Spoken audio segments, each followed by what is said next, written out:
keutamaannya sholat fardu.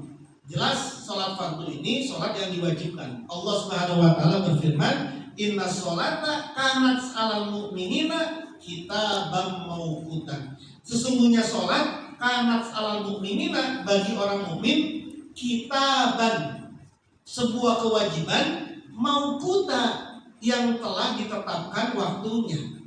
Nah, dalam bahasa Arab yang dipakai oleh Al-Quran, kewajiban itu bisa wajaba, bisa farodho, bisa kataba.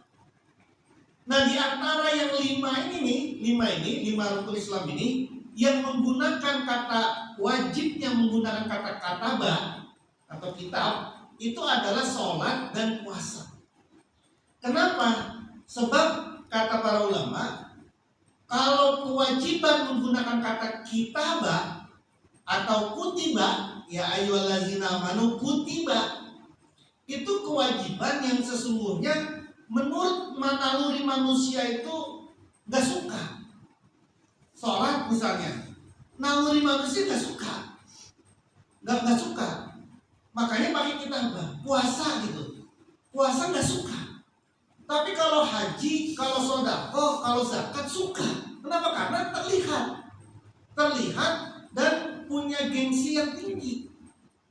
Kalau sholat, masa ada orang ngasih status lagi sholat, lagi puasa, lalu kemudian bikin status? Kan enggak. Tapi status itu orang lagi ngasih zakat, orang lagi haji, gitu ya. Karena itu ada nilai baiknya, itu nilai gengsinya itu.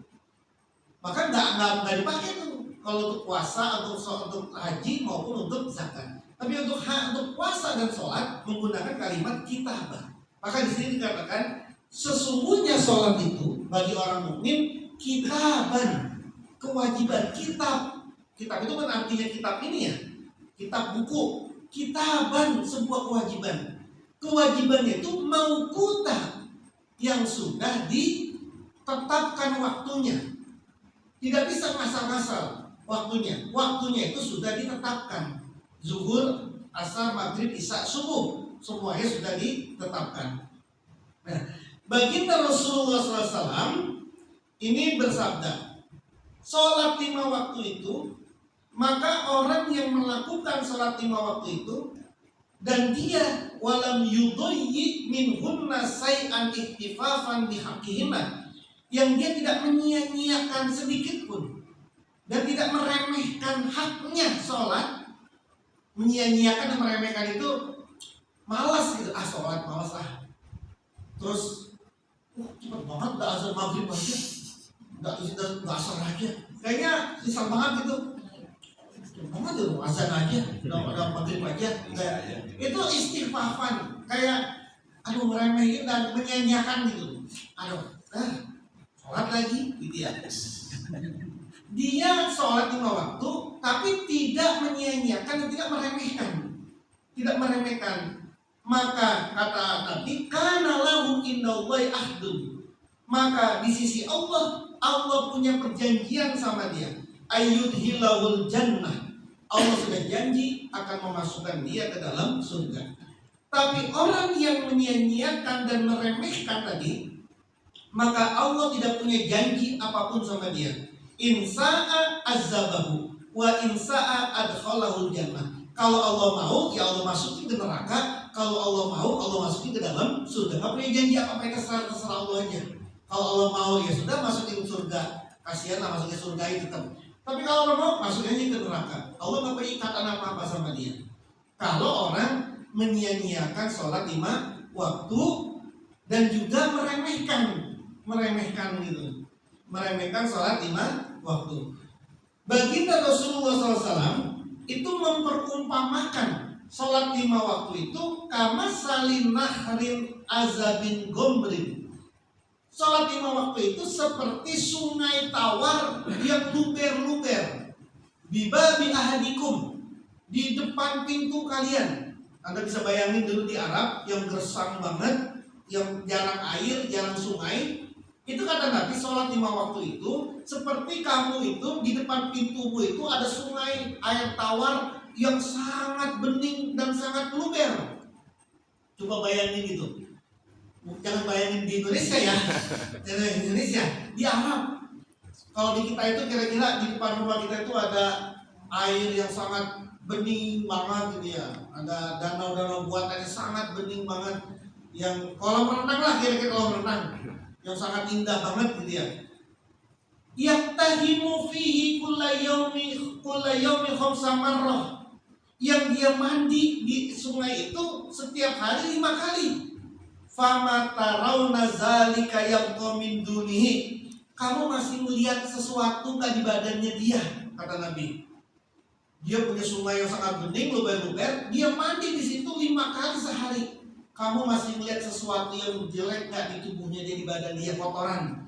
Qalu la say'a. Maka sahabat berkata, menjawab, la say'a. Yang gak ada Rasul, kagak ada kotoran di badan dia. Sehari 5 kali mandinya. Udah gitu airnya air bening banget kayak gitu. Maka kata Nabi, inna sholawatil khamsah tazhabuz zunub kama yazhabul ma'ud darna. Sholat 5 waktu itu menghilangkan dosa seperti air menghilangkan daki. Sholat 5 waktu itu menghilangkan dosa kita seperti air menghilangkan daki. Ada orang seharian gak mandi, gimana coba? Itu baru sehari tuh, nanti 2 hari, nanti 3 hari. Ada orang sholatnya Jumatan doang sholatnya. Ya paling nggak sehari sekali doang, maghrib doang misalnya. Ada lagi yang sholatnya setahun 2 kali, Idul Fitri sama Idul Adha. Kayak apa coba dosanya? Padahal itu sunnah. Kayak apa itu kotornya itu? Nah, orang yang tetap melakukan sholat 5 waktu, maka seperti air yang menghilangkan dakinya, bersih dia, wangi dia, baik dia, sehat dia. Nah, itu gambarannya. Bahkan kata Nabi, inna sholawati kafaratun lima bainahunna majtanabatil kabair. Sesungguhnya sholat itu menjadi kafarat pada sesuatu di antara sholat, selama dia menjaga dari dosa-dosa besar. Dosa-dosa kecil itu sama sholat 5 waktu beres semua itu. Subuh ke asar, subuh ke zuhur. Nanti sholat zuhur, dosa dari subuh sampai zuhur terhapus sudah. Nanti habis zuhur asar. Ketika dia sholat asar, dosanya dari zuhur sampai ke asar habis. Nanti sholat maghrib, dari asar ke maghrib hapus. Nanti isya, nanti subuh, dia sholat subuh. Pakai sholat subuh ini berat karena dosanya dari isya kan panjang banget nih.